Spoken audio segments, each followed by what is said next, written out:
In this video, I will show you how to enable professional mode on Facebook.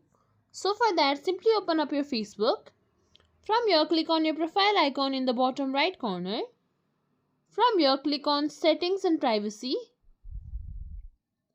Then click on Settings.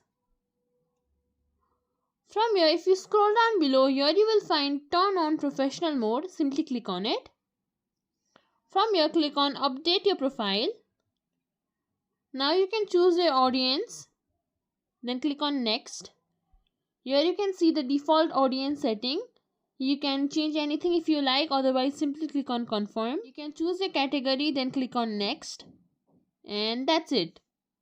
Your account has been now turned into professional account. And that's it. If you think this video was helpful, please like, share, subscribe to our channel, and thank you for watching.